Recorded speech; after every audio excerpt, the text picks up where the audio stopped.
Ce matin, nous voulons parler d'un ennemi invisible. L'ennemi invisible. Mais qui cause du tort dans la vie de beaucoup de chrétiens. Qui cause des dégâts énormes dans la vie des chrétiens. Pas seulement les chrétiens, mais même les païens.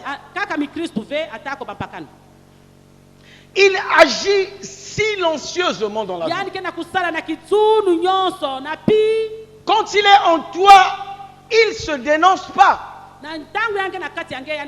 Voilà pourquoi je l'ai appelé ennemi invisible. Il se cache en nous. Même quand je parle là, il est là.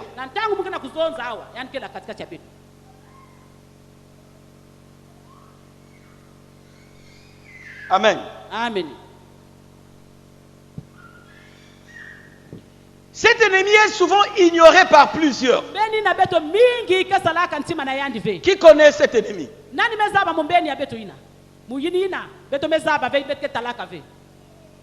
Qui le connaît? Qui peut essayer de dire quelque chose? Quand tu as la réponse, mais ce qui t'empêche de donner cette réponse, c'est cet ennemi.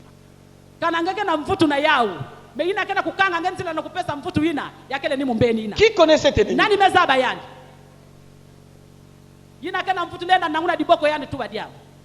La peur. Est-ce qu'on peut acclamer le Seigneur? C'est la peur. Tu te retrouves maintenant, quand je posais la question pour toi, tu devais dire le diable. Mais tu as peur de dire le diable. Tu voulais bien dire le diable. Mais tu as peur de dire ça. Parce que l'ennemi là est là. Il agit dans le calme. Il agit, c'est comme s'il n'était pas dans la vie de la personne. La peur. Nous voulons parler de la peur. Et nous le qualifions ce matin comme un ennemi invisible. La peur. Même les chrétiens ont peur. Peur d'échouer. Peur d'être licencié. Peur de tomber malade. Il y a des chrétiens qui ont même peur. Quand il est 19h, il fait déjà nuit. Il a peur de passer quelque part. Quand il passe, il regarde devant. De temps en temps, il a le regard derrière. Il a peur. Mais il est chrétien. Tu comprends que cet ennemi est en toi. Il marche avec toi. Mais il ne dit rien. Mais il cause juste des dégâts.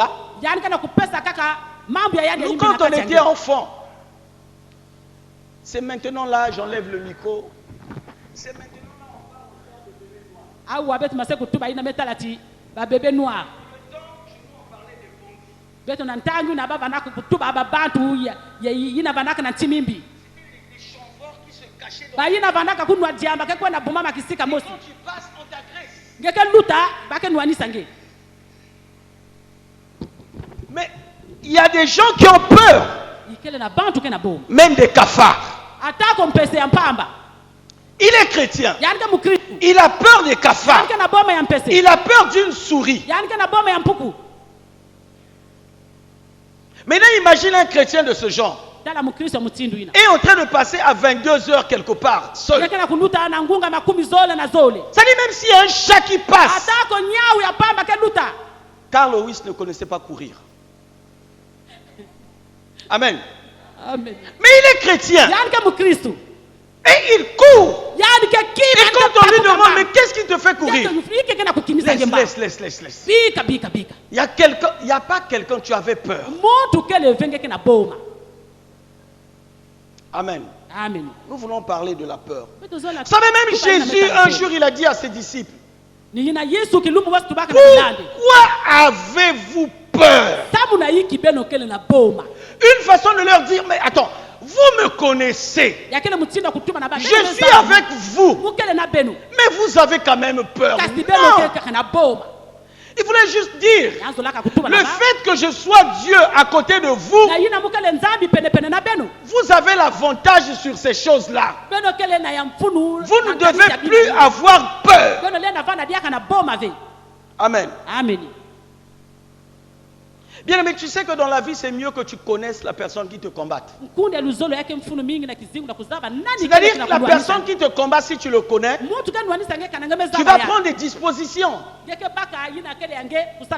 Mais quand tu ne connais pas ton ennemi, j'aimerais te dire que tu es en danger. Amen. Quand on ne connaît pas son ennemi, on est en danger. Et beaucoup ignorent cet ennemi invisible. Amen. Amen.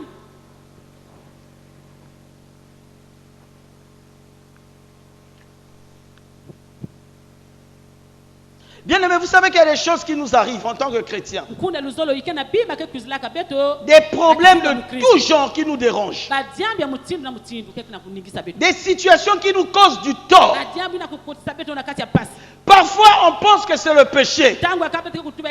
Parfois, ce n'est pas le péché. C'est la peur. La peur, c'est l'ennemi numéro 1 de la foi. La foi n'a pas pour ennemi le diable. Mais la foi a pour ennemi la peur. Non, la foi, je parle de la foi. La foi a pour ennemi la peur. Quand il y a la peur, la foi n'agit plus. Quand il y a la foi, la peur n'intervient plus. Amen. Amen. La foi vient de ce qu'on entend. Et ce qu'on entend vient de la parole de Dieu. Et donc je vais dire, ce qu'on entend vient de Dieu. Et donc par conséquence, la foi vient de Dieu. Mais si son ennemi c'est la peur, donc la peur ne peut pas venir de Dieu. La peur vient du diable. Ça ne vient pas de Dieu. Que tu sois chrétien ou païen, si tu sèmes la peur en toi, bien aimé, elle finira par te créer et t'engendrer des problèmes dans la vie. La peur peut te créer autant de problèmes dans ta vie. Et tu cherches la cause ailleurs. Or, la cause de ton malheur ou de tes malheurs, c'est la peur. À cause de la peur, bien aimé, beaucoup souffrent. Bien aimé, un conseil ce matin: n'autorise pas la peur de rentrer en toi. La peur n'a jamais été une motivation. Elle peut jamais te motiver. Elle peut jamais t'encourager. Elle peut jamais te fortifier. La peur. Mais c'est une porte des problèmes. C'est une porte des soucis. C'est une porte des échecs. Amen. La peur.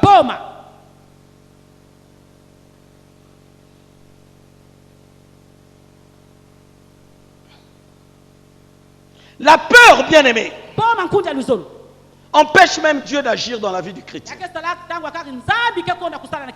La peur empêche que Dieu te localise. C'est-à-dire, un chrétien qui est en train de prier, il est en train de prier, il veut que Dieu fasse dans sa vie. Mais Dieu n'agit pas. Pas parce que Dieu est incapable. Mais c'est parce que Dieu voit en toi la peur. Une chose qui ne peut pas l'attirer vers toi. Mais cette chose parfois le repousse. Parce qu'il est le consommateur de notre foi. Dieu en la personne consomme la foi. Il ne consomme pas la peur. Donc toutes les fois que tu as peur d'un problème et tu pries, laisse-moi t'aider à comprendre que c'est difficile que Dieu t'écoute. Amen. Amen.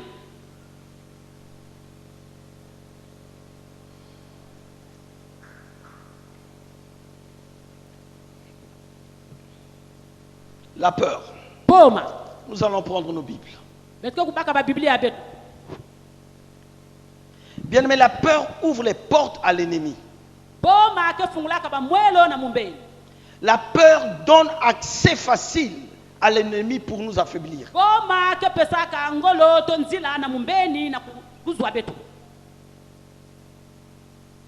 Fais attention. Quand tu as peur, tu vas écouter deux voix te parler. Quand quelqu'un a peur, il y a deux voix qui parlent. Tu vas voir, je vais prendre un exemple. On dit, nous allons construire le temple de Dieu. Viens mettre 10 000. Tu vois quelqu'un, il dit, j'ai 100 000 dans ma poche, je vais prendre 10 000. Dès qu'il veut prendre, il dit, j'ai une dette de... Pourquoi pas donner les 10 000 francs, payer la dette là? Une autre voix va te dire, non, oh, donne, c'est pour l'œuvre de Dieu. Bien aimé, quand il y a la peur en toi, tu vas écouter deux voix. Mais pour faire quelque chose, dès que tu as peur, deux voix. Et toutefois que tu auras deux voix, un à l'opposé, les deux voix sont dans les sens contraires. Bien, mais prends le temps de prier. N'agis pas, sinon tu risques de mal faire. Nous allons prendre nos Bibles dans le livre de Exode. Exode au chapitre 2. Si nous pouvons nous mettre debout. Exode au chapitre 2, les versets 11 à 15. Nous avons deux textes de base et nous allons prendre le livre de Job. Exode 2. La parole de Dieu dans le livre d'Exode 2, versets 11 à 15. En ce temps-là, Moïse, devenu grand, se rendit vers ses frères et fut témoin de leurs pénibles travaux. Il vit un Égyptien qui frappait un Hébreu d'un de ses frères. Il regarda de côté et d'autre, et voyant qu'il n'y avait personne, il tua l'Égyptien et le cacha dans le sable. Il sortit le jour suivant, et voici deux Hébreux qui se querellaient. Il dit à celui qui avait tort, pourquoi frappes-tu ton prochain? Et cet homme répondit, qui t'a établi chef et juge sur nous? Penses-tu me tuer comme tu as tué l'Égyptien? Moïse eut peur et dit, certainement la chose est connue. Pharaon apprit ce qui s'était passé et il cherchait à faire mourir Moïse. Mais Moïse s'enfuit de devant Pharaon et se retira dans le pays de Madian où il s'arrêta près d'un puits. Amen. Nous prenons Job 3, 25 à 26. Job 3.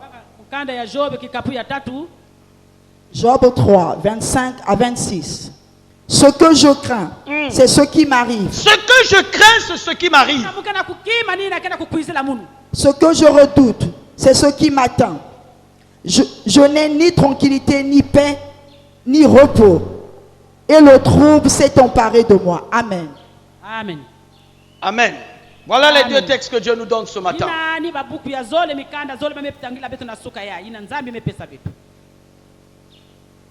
Bien aimé, nous connaissons l'histoire de Moïse. Comment il est arrivé dans la maison de Pharaon.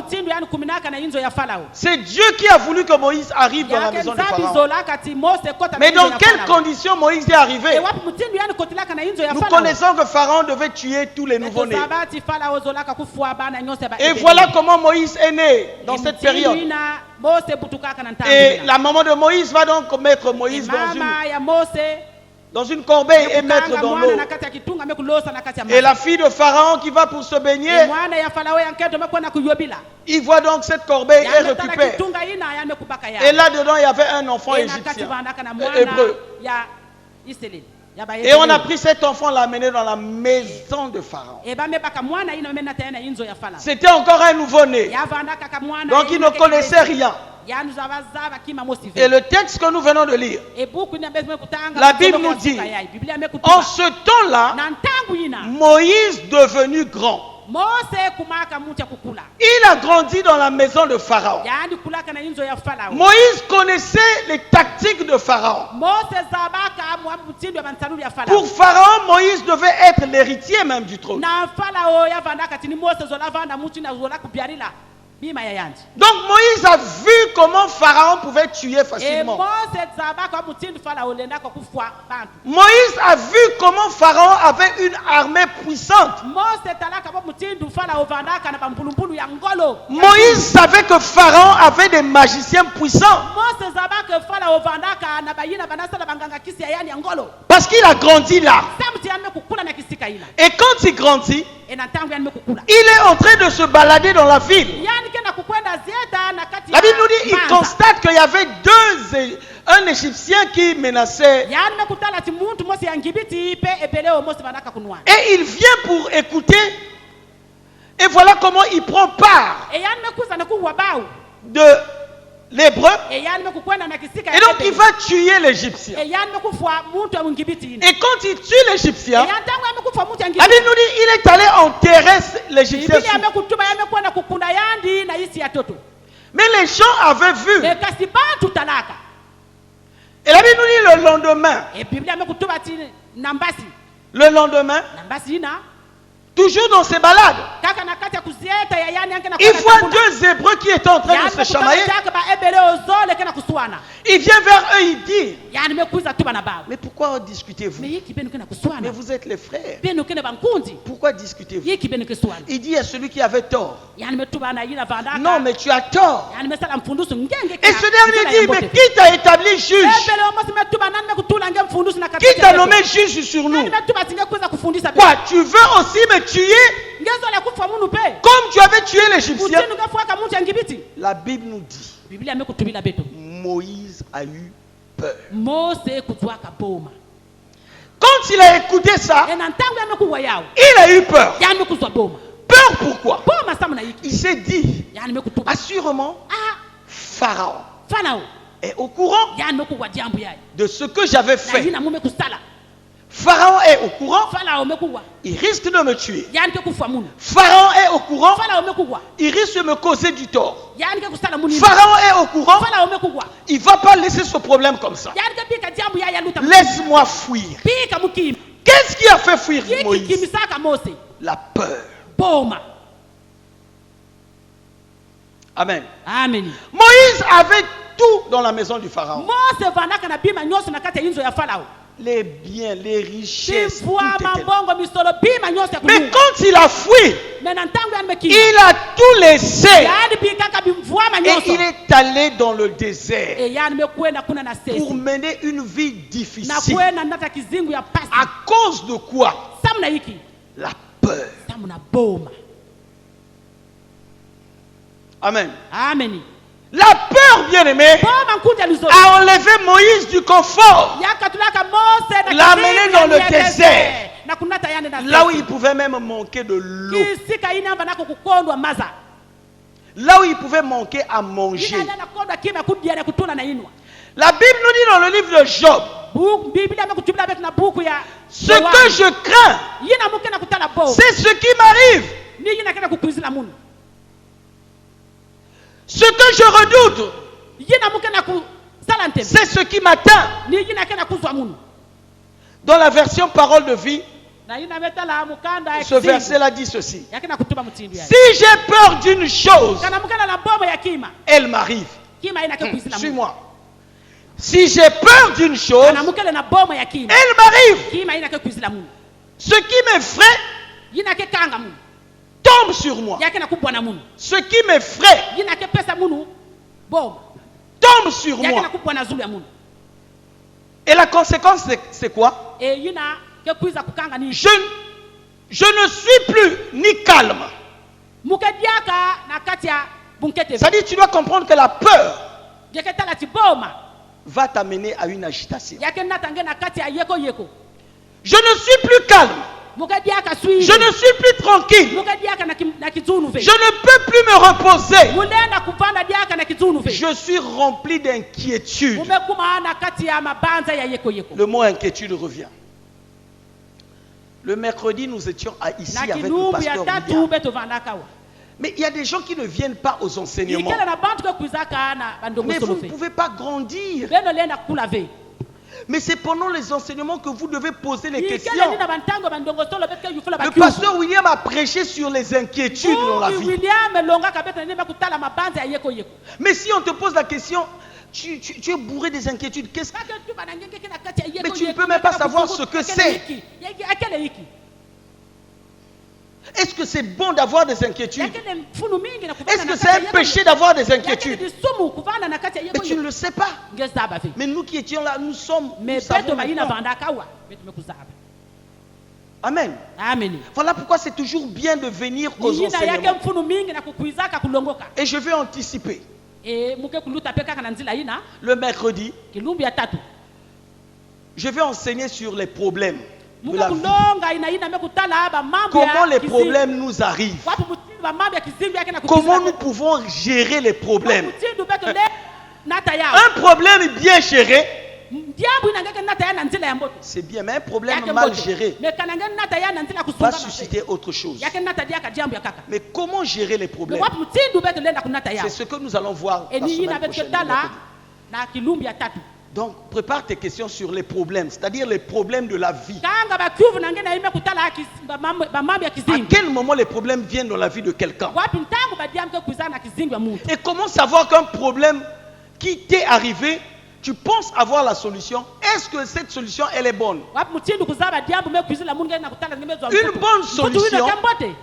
Une bonne solution résout totalement le problème. Mais une mauvaise solution résout le problème partiellement. Et quand ça résout le problème partiellement, le peu qui est resté de ce problème va générer un autre problème. Un problème mal réglé va te faire fuir la présence de Dieu. Il y a des signes, bien-aimés. C'est ce que nous allons comprendre le mercredi. Et je t'invite déjà, est-ce que tu peux acclamer le Seigneur? Acclame le Seigneur.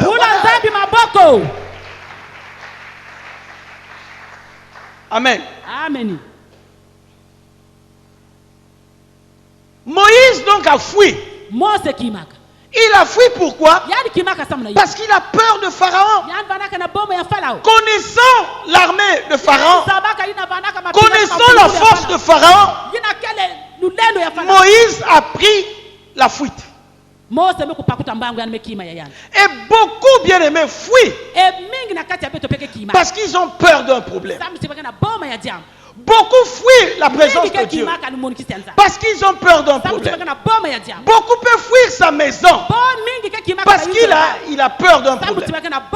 Beaucoup peuvent fuir, je veux dire quoi, l'hôpital parce qu'ils ont peur. La peur, bien-aimé, peut t'amener à aller loin. Plus loin. Mais est-ce que c'est ça la solution?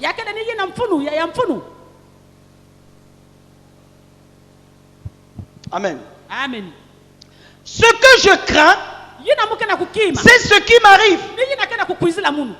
Ce que je redoute, c'est ce qui m'attend. Bien-aimé, ce matin, je viens pour dire à quelqu'un, relève ta tête. N'aie pas peur. N'aie pas peur. Moïse a eu peur de la mort. Moïse a eu peur de Pharaon. Il est allé loin. Mais quel est le Pharaon qui te fait peur dans ta vie? Si Moïse a eu peur de Pharaon en tant qu'homme, mais quel est le Pharaon qui te fait peur? Quelle est la nature du Pharaon qui te fait peur et qui te fait fuir parfois? Quelle est sa nature? Pour Moïse, le Pharaon qu'il avait peur, c'était une personne. Mais pour toi, quel est ce Pharaon qui n'est plus tranquille? Quand tu penses à ce problème, tu n'es plus calme. Quand tu réfléchis sur ce problème, tu n'as plus sommeil. Quand tu penses à ce qui t'arrive, quel est ce Pharaon qui te fait peur? Quel est ce Pharaon qui te fait manquer le sommeil? En tout cas, quand tu penses à ce problème, tu n'as plus sommeil. Tu n'arrives plus à dormir. Quel est le nom de ce Pharaon? Amen. Amen.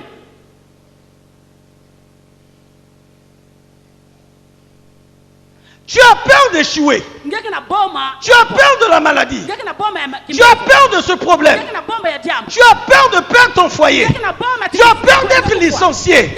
Tu as peur de ce qui t'arrive. Tu as peur de la mort. Tu as peur d'être trahi. Tu as peur de ne pas enfanter. Tu as peur de ne pas te marier. Tu as peur de tout. Tu as peur de tout. Et quel est ce Pharaon qui te fait peur? En un mot, quel est ce problème qui te fait peur? Amen. Amen. La peur a amené Moïse loin. Là où il devait passer une vie difficile. Bien aimé, tant que tu auras peur, je peux te dire que tu ne seras jamais en paix. Tu ne seras jamais tranquille. La Bible ne se trompe pas. Tu ne seras jamais tranquille. Parce que tu as peur. Et Dieu ne consomme pas la peur en nous. Mais Dieu consomme la foi. Voilà pourquoi un homme comme David, dans le psaume 23, David pouvait dire ceci. Je prends le verset 4. Quand je marche dans la vallée de l'ombre de la mort, je ne crains aucun mal. Quand je marche dans des situations difficiles, je ne crains aucun mal. Pourquoi David ne devait pas craindre? Lui-même, il donne la réponse. Il donne la réponse en disant, car tu es avec moi. Amen. Car tu es avec moi. Tant que Dieu marche avec toi, bien aimé, même quand tu marcheras dans la vallée de l'ombre, même quand Pharaon est derrière toi, si Dieu est avec toi, écoute-moi, Dieu ne nous conduit pas seulement là où il y a des verts pâturages. Dieu ne nous conduit pas seulement là où il y a des eaux paisibles. Mais Dieu peut te conduire dans la vallée de l'ombre de la mort. Il ne te conduira pas seulement là où c'est bon. Mais Dieu peut aussi te conduire là où il vante sur ta vie. Vous savez le message là, le message que je suis en train de prêcher là, je devais prêcher ça le dimanche passé. C'était pour conclure le message où nous avons dit pourquoi toutes ces choses nous arrivent. Amen. Amen. Dieu ne conduit pas seulement, lis bien le psaume 23. Maman. Les 4 premiers versets. Les 4 premiers versets. Je rentre maintenant dans le vif du sujet. Les 4 premiers versets. L'Éternel est mon berger. L'Éternel est mon berger. Il confesse d'abord que Dieu est son berger. Je ne manquerai de rien. C'est-à-dire même le secours, je ne peux pas manquer le secours. Même l'intervention de Dieu, je ne vais jamais manquer ça. Mais la seule condition, c'est quand il est mon berger. Et le berger, c'est celui-là qui guide. Vas-y. Il me fait reposer dans les verts pâturages. Il me fait reposer dans des verts pâturages. C'est-à-dire là où il t'amène. C'est beau, c'est calme, c'est tranquille. Ça, c'est lui Dieu qui sait le faire. Quand tu cherches la verdure, tu en trouveras. Tu cherches la nourriture, tu en trouveras. Tu cherches le boulot, tu en trouveras. Il t'amène là-bas. Mais écoute la suite, bien-aimé. Il dit quoi? Il me dirige près des eaux paisibles. Il me dirige près des eaux. C'est lui. Quand tu lis bien ce psaume, les tout premiers versets, c'est lui qui a la tête. C'est lui qui tient le bâton de commandement. Il me conduit. Il me dirige. La Bible ne dit pas que c'est toi-même. Mais c'est lui. Il me conduit. Il me dirige. Il me donne. Il fera. Écoute la suite. Il restaure mon âme. Il restaure. C'est-à-dire Dieu a la capacité de restaurer une âme, de restaurer une vie, de donner encore de la vigueur à une vie qui ne marche pas. Là où la maladie pouvait ronger ta vie, il dit il est capable de restaurer ta vie. Il dit quoi encore? Il me conduit dans les sentiers de la justice. Alléluia. Vas-y. À cause de son nom, quand je marche dans la vallée de l'ombre de la mort. Attends. Ce n'est plus il. C'est maintenant le jeu. Ce n'est plus lui. C'est maintenant toi. Il dit, quand je. Ce n'est plus le il. C'est maintenant le jeu. Quand je marche dans la vallée de l'ombre de la mort, je ne crains aucun mal. Je ne crains aucun mal. Je ne peux pas avoir peur. En d'autres versions, je ne peux pas avoir peur. Mais pourquoi la question que je me pose? Pourquoi quelqu'un qui marche dans la vallée de l'ombre? Bien aimé, comprenons d'abord c'est quoi exactement la vallée de l'ombre de la mort. Parce que parfois nous récitons ça. Tu peux t'asseoir. Parfois nous lisons ce psaume, mais nous ne comprenons pas bien ce que c'est la vallée de l'ombre de la mort. Amen. Tu vas voir quelqu'un, un chrétien, dire j'aime la vallée de l'ombre de la mort. Mais il ne comprend pas ce que c'est. Amen. Amen. Bien aimé, la vallée de l'ombre de la mort. Beaucoup de chrétiens traversent cette vallée. Beaucoup sont en train de traverser présentement cette vallée. Mais beaucoup n'ont pas encore traversé cette vallée. Et j'aimerais dire à l'église, le message que je suis en train de donner est un traitement curatif pour certaines personnes. Parce qu'ils sont déjà dans cette vallée. Ils sont en train de traverser cette vallée. Et ce que je suis en train de dire, le traitement curatif a pour but de te soigner directement, de te donner la solution comment t'en sortir. Mais le traitement préventif pour certains, ça vient pour te préparer. Parce que tôt ou tard, tu peux passer dans cette vallée. Mais c'est quoi le vallée de l'ombre de la mort? C'est quoi la vallée de l'ombre de la mort?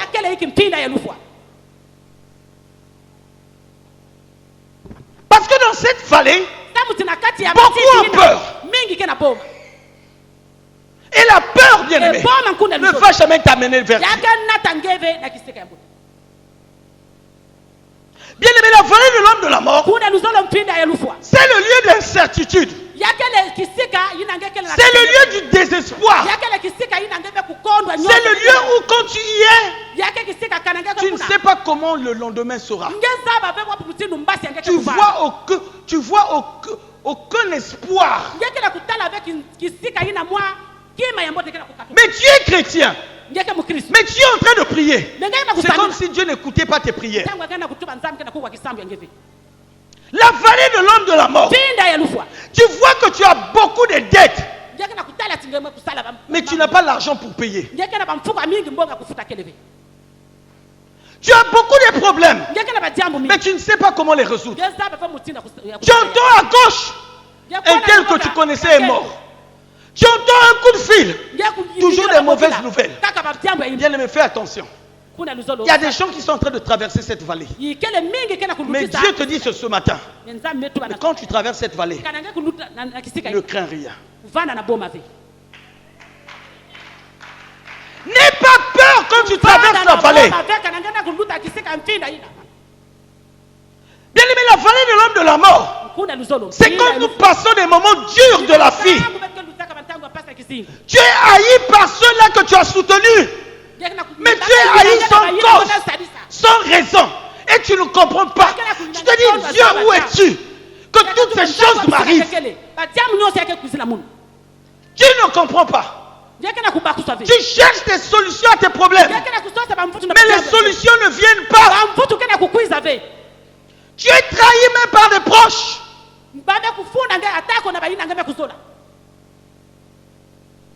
Tu te retrouves sans argent, mais avec beaucoup de dettes. Les affaires ne marchent pas.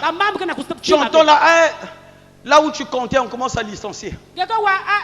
Espoir n'y son amaï.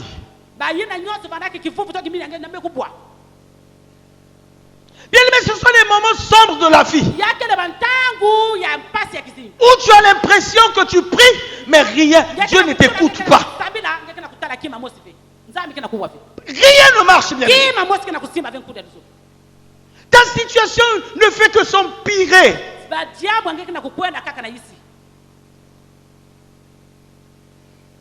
Tu ne comprends pas ce qui t'arrive. Mais écoute-moi bien ce matin. Quand tu es en train de traverser cette vallée, une chose que tu dois jamais avoir au-delà de toi, c'est la peur. C'est la peur. Mais une chose qui doit te rassurer, c'est qu'il est avec toi. Tu n'as pas compris. Bien aimé, une chose que tu ne dois pas avoir au-dedans de toi, c'est la peur. Mais une chose qui doit te rassurer, c'est qu'il est avec toi. Il nous dit ceci dans le livre de Jean, au chapitre 15, verset 5. Il nous dit ceci: sans moi, vous ne pouvez rien. Ah, ça m'a troublé, ça m'a troublé. Il a dit, sans moi, vous ne pouvez rien. Sans moi, Dieu, si tu traverses la vallée, tu ne vas pas arriver. Tu ne pourras pas. Sans moi, Dieu, quand tu es en chômage et que tu cherches l'emploi, tu n'arriveras pas. Sans moi, Dieu, tu es en train de chercher quelque chose, mais tu es seul. Tu ne pourras pas. Mais avec moi, acclame le Seigneur.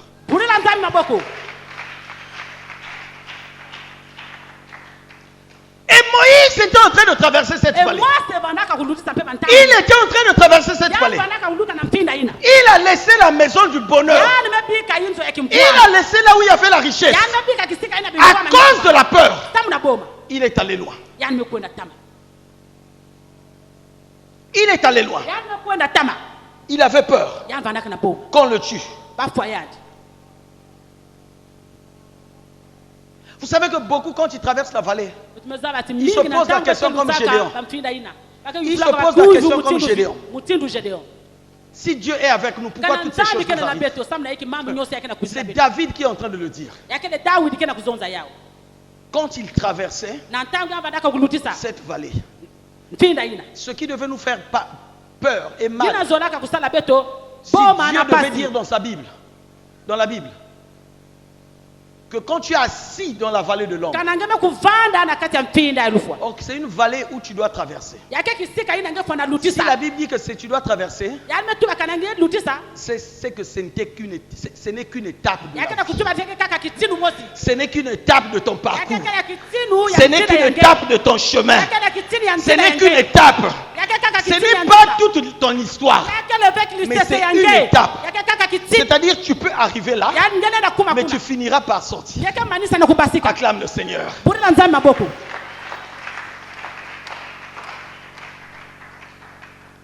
Amen.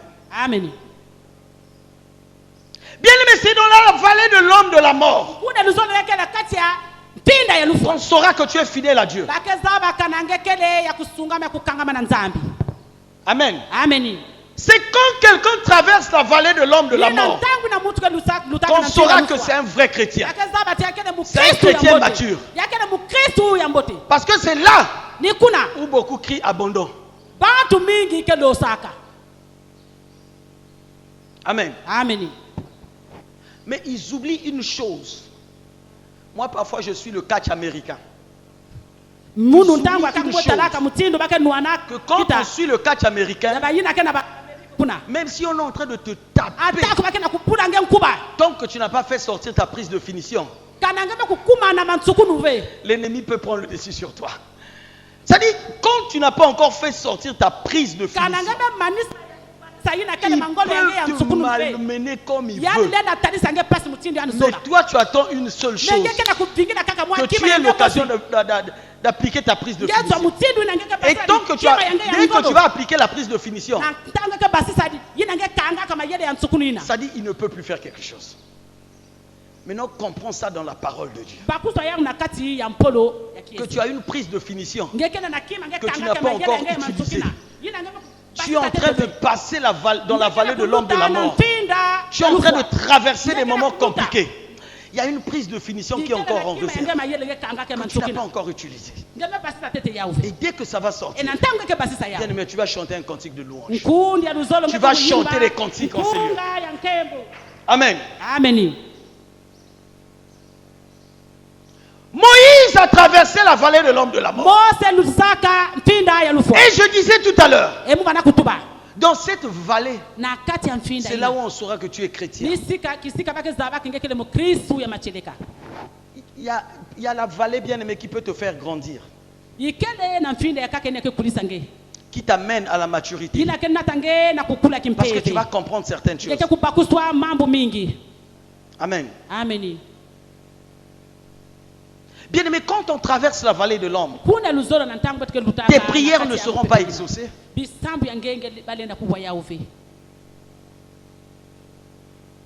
Mais ce qui est bien, c'est qu'il demeure ton berger. Ce n'est pas parce que tu traverses cette vallée qu'il n'est plus ton berger. Il demeure ton berger. Et s'il est toujours ton berger, c'est qu'il peut te conduire là où il y a des eaux paisibles. Amen. Amen.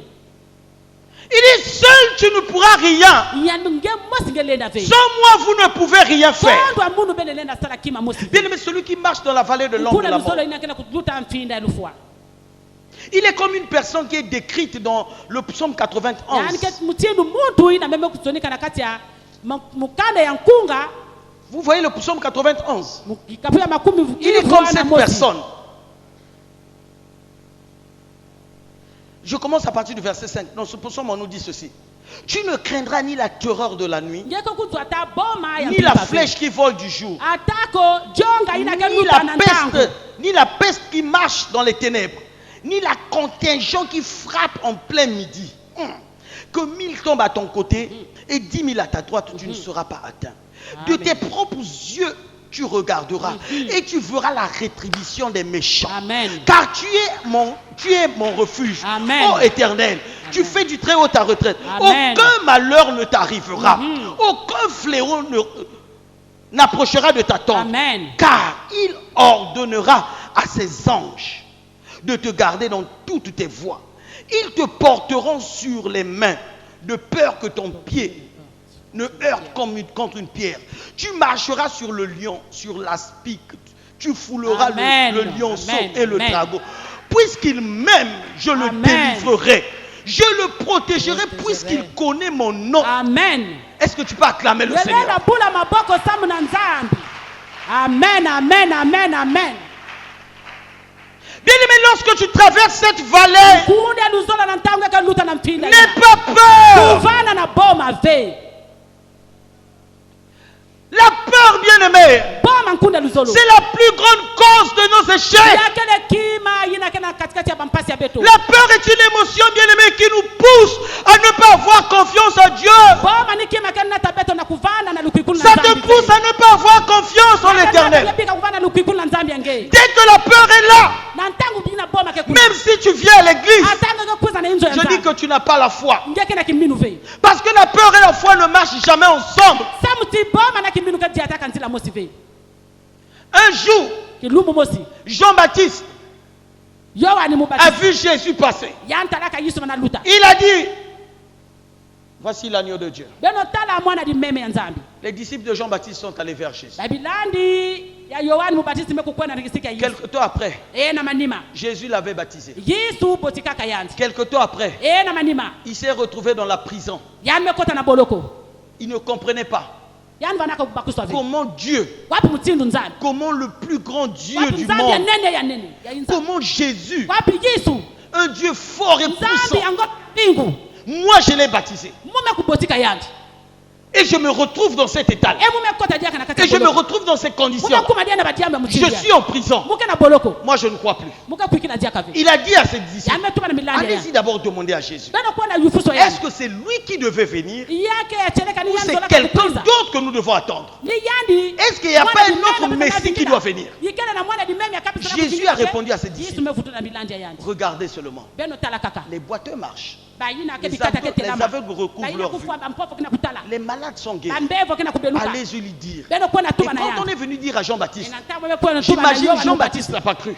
Parce qu'il ne pouvait pas comprendre que lui, Jésus, qui l'a baptisé, un Dieu puissant, et que lui, Jean-Baptiste, qui se retrouve en prison. Mais il avait oublié une chose. Il était en train de traverser la vallée de l'homme de la mort. Amen. Amen. Bien aimé, quand tu traverses cette vallée, ça ne veut pas dire que Dieu n'est pas avec toi. Ça ne veut pas dire que Dieu n'est pas avec toi. Il est avec toi. C'est quand toi tu feras confiance à lui. Et toutefois que tu feras confiance, il est prêt à t'amener juste vers les eaux paisibles.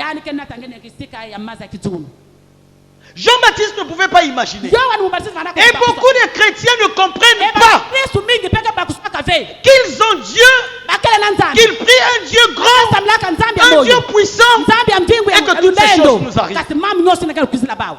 Jean-Baptiste s'est retrouvé en prison.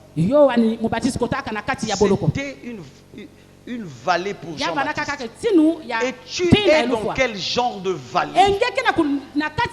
Tu traverses quel genre de vallée? Maintenant là, tu es dans quel genre de vallée que tu es en train de traverser? Quelle est la forme de ta vallée? Quelle est la forme de ta vallée? Pour Jean-Baptiste, c'était la prison. Mais pour toi ce matin, même Jésus, à Gethsemane, c'était compliqué. C'était compliqué. Il pouvait dire, Père, si tu peux éloigner de moi cette coupe. Mais toutefois, que ta volonté se fasse. Pharaon, Moïse a fui. Mais Moïse, en fuyant, avait oublié une chose. C'est là où je vais descendre. Moïse avait oublié une chose. Cette chose, il ne devait pas oublier ça. Qu'il avait amené dans la maison de Pharaon. Ce n'était pas par ses propres efforts. Pourquoi Dieu l'avait amené dans la maison de Pharaon? C'est pour connaître qui est Pharaon. Mais quand il a fui, il avait oublié une chose. Exode 7, verset 1. Nous allons atterrir par là. Exode 7, verset 1.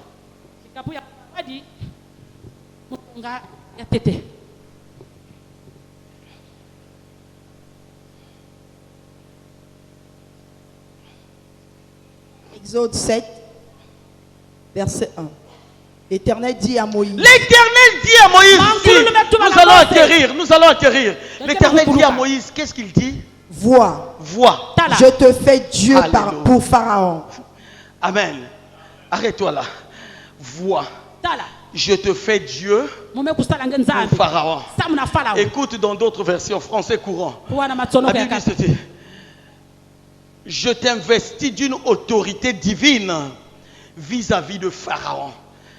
je t'investis d'une autorité divine devant Pharaon, vis-à-vis de Pharaon. Moïse avait oublié une chose. Tu peux t'asseoir. Moïse avait oublié une chose. Et beaucoup de chrétiens oublient cette chose. Que Dieu nous a investi d'une autorité devant ce qui nous fait peur. Dieu nous a investi d'un pouvoir face à ce qui nous fait peur. Dans d'autres versions, la Bible dit, je te fais Dieu devant Pharaon. C'est-à-dire Pharaon là qui te fait peur. Pharaon là qui te fait manquer de paix. Pharaon là qui amène ta vie à être agitée. Pharaon là qui trouble ta vie. Dieu rappelle à Moïse que moi Dieu, j'ai été fait Dieu devant Pharaon. Ça veut dire si Moïse est Dieu devant Pharaon, ça veut dire il a l'autorité, il a le pouvoir, il a le dessus sur Pharaon. Et donc la question que je vais nous poser, quel est le Pharaon qui te fait peur? Quel est le Pharaon qui te fait fuir? Tu connais son arsenal militaire. Tu connais ce qu'il a comme arsenal.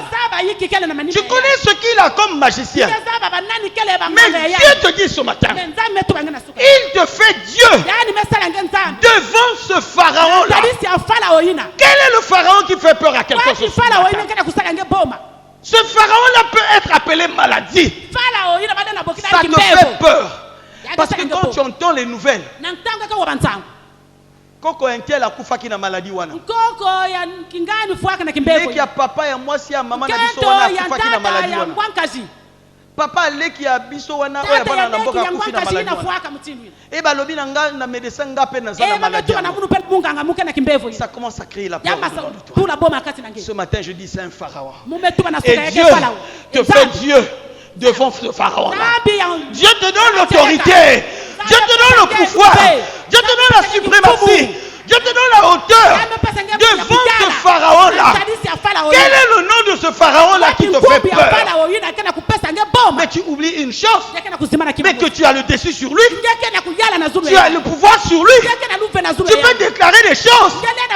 Voilà pourquoi, quand Dieu a rappelé ça à Moïse, Moïse était obligé de ne plus avoir peur. Malgré qu'il savait que Pharaon avait des armes. Pharaon avait une troupe. Pharaon avait des militaires. Il a dit, comme tu m'as rassuré, je dois repartir maintenant voir Pharaon.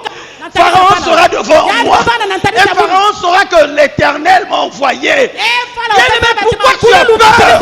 Pourquoi tu as peur de ce problème? Pourquoi tu as peur de cette situation? C'est comme si tu n'es pas un enfant de Dieu. C'est comme si Dieu ne marche pas avec toi. Il a dit une chose. S'il est avec nous, s'il est avec toi, ce n'est pas Pharaon qui te fera peur. Ce n'est pas Pharaon qui va te troubler. Ce n'est pas le chômage qui peut te troubler. C'est une forme de Pharaon. Mais tu as Dieu. Seul tu ne pourras pas. Mais avec lui.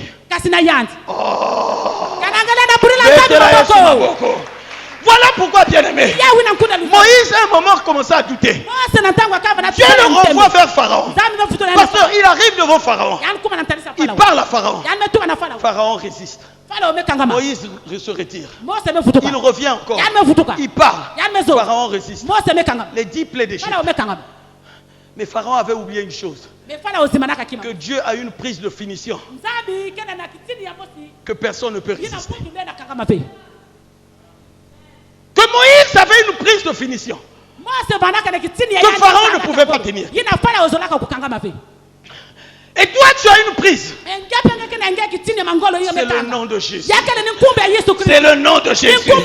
Le nom de Jésus. Bien aimé, aucune autorité, aucune puissance ne peut tenir tête devant le nom de Jésus. La Bible nous dit, devant ce nom, oh, tout genou doit fléchir. Je parle à un genou dans ta vie. Ce genou-là qui résiste. Je dis ce matin, il ne va pas résister. Nous avons un nom au-dessus de tous les noms. Le nom de Jésus. Devant ce nom, tout genou doit fléchir. Quelle que soit la situation, quel que soit le degré de ce problème, bien aimé, le problème c'est que si un pharaon te résiste encore, c'est parce que tu as toujours peur. C'est parce que tu as peur. Dieu ne peut pas consommer en toi la peur. Mais Dieu consomme en toi la foi. Voilà pourquoi je vais amener quelqu'un ce matin. Ne prie pas parce que tu as peur. Ne prie pas parce que tu as peur. Mais prie Dieu parce que tu as la foi. Quelqu'un ne m'a pas compris. Quelqu'un ne m'a pas compris. Quelqu'un ne m'a pas compris. On ne prie pas Dieu parce qu'on a peur. Non, bien-aimé. Si tu quittes ta maison parce que tu es menacé la nuit, tu viens de la présence de Dieu, enlève la peur. Place ta confiance en l'Éternel. On dit bien le psaume 23. Tu vas voir à la fin, la Bible nous dit, oui, quelqu'un qui marchait dans la vallée de l'ombre de la mort pouvait maintenant dire, oui, le bonheur et la grâce vont m'accompagner tous les jours et j'habiterai dans la maison de l'Éternel. Bien-aimé, écoute-moi, chaque chose a son temps. Pharaon a eu son temps de résister. Mais il y a eu un temps où Dieu a dit, cette fois-ci. Ah, j'aime ça dans la Bible. C'était le thème. J'étais en train de préparer un séminaire sur ça. Cette fois-ci. C'est-à-dire quand Dieu dit cette fois-ci, il voulait dire maintenant là, j'ai trop utilisé ce que Pharaon pouvait résister à ça. Le temps est arrivé que j'utilise une autre prise. Pharaon va reconnaître que l'Éternel est. Amen. Amen.